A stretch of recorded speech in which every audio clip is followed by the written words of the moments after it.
At present, the Syrian Air Force successfully uses 40-year-old fighters, which should be in museums a long time ago. This is a necessary measure. There are an acute shortage of spare parts, fuel and ammunition in the country, which is torn by civil war for over 5 years. So the MiG-21 comes to help the Syrian Air Force. One of the areas of operations where the fighters perfectly proved themselves not only in their main role of interceptors, but also as bombers, have been in the city of Deir ez-Zor. We see an elderly pilot in the rank of colonel. This officer of the Syrian Air Force is an extra-class professional pilot. The experienced middle-aged pilot could leave his service for staff work, but due to the civil war he decided to stay. He's been flying on such an aircraft for many years and believes that it's still too early for him and his plane to retire. The usual pre-flight operations are servicing and testing of the onboard systems.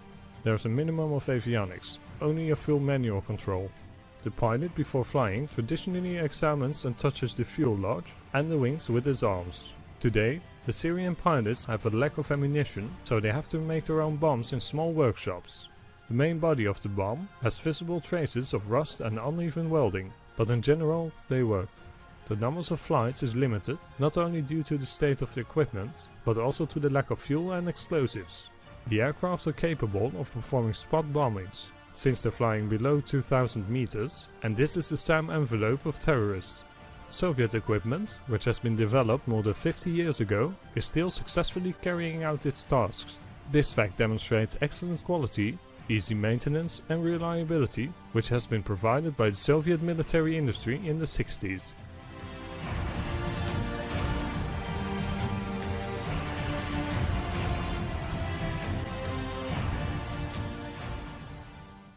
You can guarantee that a 1950s designed MiG-21 or French Mirage would just hopelessly whip the F-35.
Well, Russian pilots benefit from the most advanced jets, but for their Syrian counterparts it's a different story. Some of their equipment dates back to the 1960s. RT's Murat Gazdiyev visited their home base near the city of Hama. Almost half a decade of civil war has left the Syrian Air Force depleted, battered and bruised. Nevertheless, they're still flying on jets, some of which are older than my parents. The MiG-21, for example. In many parts of the world, you'll only find it in museums. In Syria, on duty. In its youth, this jet flew and fought in the skies over Vietnam. It is one of the most, if not the most, mass-produced jet in the world. It's easy to fly, it's easy to maintain, and the bombs are Syrian domestic ones. The rust and rough finish probably give it away, but Syria's military industry is not what it was. It's a strong, tough plane and safe as well. It does everything we ask of it. On average, we fly 3 or 4 times a day. This pilot says he now has 2,500 flight hours. That's more than 100 days spent in the cockpit. That's not the only rarity on the airbase. Another Syrian aircraft, the MiG-23, which dates back to the 1960s. This particular jet has apparently just returned from a bombing run in the vicinity of Morek, a village that was recently seized by jihadists.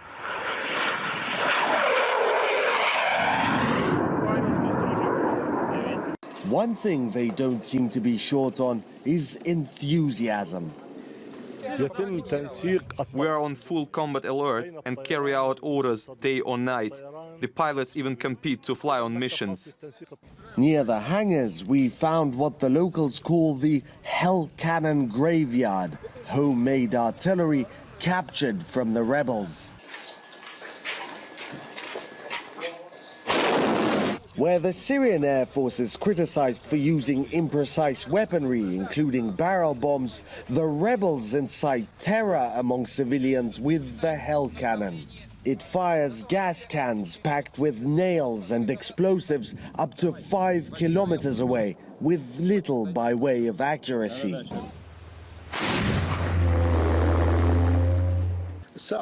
We still don't understand these jihadists and their attempts to destroy our country, and why Western powers spread misinformation to the world about what is happening here. Morad Gazdiev, RT from Hama Air Base, Syria.